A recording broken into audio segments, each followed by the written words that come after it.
I'm the son of an oil man. I lived overseas all of my life. I was very fortunate in both having several graduate degrees and being a Marine Corps infantry officer, Marine Corps intelligence officer, and then a clandestine intelligence case officer. I've programmed imagery satellites. I've helped steal signals code books. I've done counterintelligence. I'm basically intimately familiar with the way in which the U.S. government does or does not do the craft of intelligence. What you need to know is I'm a spy saying spying doesn't work. It's costing you $1.2 billion a week. People don't realize this, apart from the fact that NSA is 1950s mindsets with 1970s technologies, SCIC completely screwed up Trailblazer, Echelon is baloney. 80% of your signals intelligence comes from analysis of patterns. So you don't need to violate privacy. All you need to know is that Schmuckhead is calling Afghanistan once a week. General Shinseki knew exactly what was needed to make Iraq go right, and Paul Wolfowitz lied to Congress and said they'll receive us like liberators and stuff. If I had been General Shinseki, I would have grabbed Wolfowitz by the neck and thrown him down the steps of Capitol Hill. You don't let people lie like that. It's unprofessional to confuse loyalty with integrity. And we have had a failure of generalship in America. Our generals have been too eager to keep their stars and not eager enough to think for themselves and uphold the Constitution. Smedley Butler, the highest decorated Marine, said, war is a racket. War is a racket. War is a racket, and the only reason it's happening is because the American public is lethargic. Blog that. You are the Paul Reveres and Patrick Henrys of our generation. Bottom-up horizontal connection is key. Sharing at all levels, not top-down control. Public intelligence and influence is about to take off. We are about to bury rule by secrecy. Civil affairs is the focal point. The intelligence guys need to go back in their box. Bloggers, not informants, are key. The FBI is about to try and hire 2,000 informants in a Soviet police-style approach to security. That's idiocy. If you bloggers self-organize and attach yourself like leeches to specific issues, corporations, organizations, challenges, whatever, you will be the intelligence Minutemen of this century. The power is in your hands. There aren't enough guns to kill us all, and Halliburton can't build the jails fast enough to keep us down. Bloggers, as Linux is organized, where you grab onto an issue or something, and you are part of a structured citizen journalism blogging thing that lets no evil doing go unnoticed, that rules. So I think we're at a turning point. I think we're at the very beginning of a historic tidal shift in power, restoring the Constitution. I don't know how many of you are following this, but the Comptroller General has told Congress the United States of America is insolvent. We're out of Schlitz. We literally have no money to make it to the next decade. Now, there's some very easy solutions. I could eliminate all income taxes tomorrow and have more than enough money to fund the government by using some other guy's bright idea. We tax the Federal Reserve at 0.0006, doubles our money until we decide to put them out of business permanently, because we certainly should not have central banks.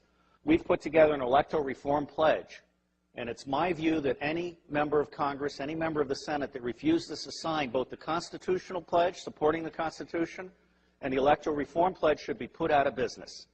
And I believe that will be 95% of all of these people. It may be time to literally dump Congress on its ass and start over. And I will tell you the price of buying back the United States government, it's $500 million a year. In the early 90s, Newt Gingrich and the Republicans got together. Their plan is now on the street. It's been exposed by a Columbia professor. They concluded that they could buy the United States government from school board to State House to White House for $300 million a year, and by golly, they did. And every single member of Congress is impeachable for having abdicated their Article I responsibilities under the Constitution and serving as foot soldiers for the president and his mendacious vice president. If you confiscate all the wealth in the world, which I do not advocate, all you have is a $5 bill for every one of the 5 billion poor on the planet. And what's happening here is we're at the very beginning. We're just starting to come out of our little eggshell. When the industrial era began, it broke the connection between kinship and trust. And it started treating people as commodities. And then we lost sight of our government, and we allowed the corporations to buy the government. The United States of America no longer represents we the people. But you can change that. The reason it's not working today is because we have a military-industrial complex that profits from secrecy and war, and it does not profit from efficiency and peace. Blog that. The bottom line here is that central banking is an evil cancer. These people are selling us credit they don't have so they can take profits they don't deserve out of our pockets.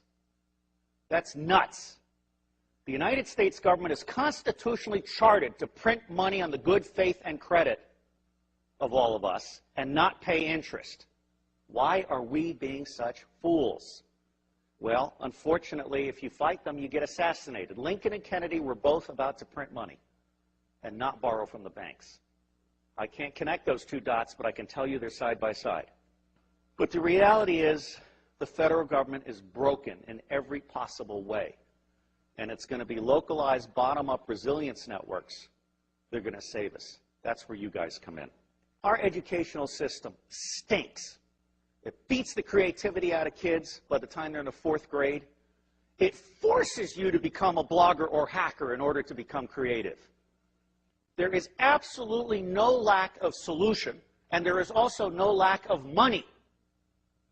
What is lacking is the popular political will to exercise our God-given right to be in charge. Don't try and heal a broken system. Create a new system that replaces it. So I'm honored to be here to set the tone for you guys. And my bottom line is don't waste your time on the federal government. It's going away. There are 27 secessionist movements.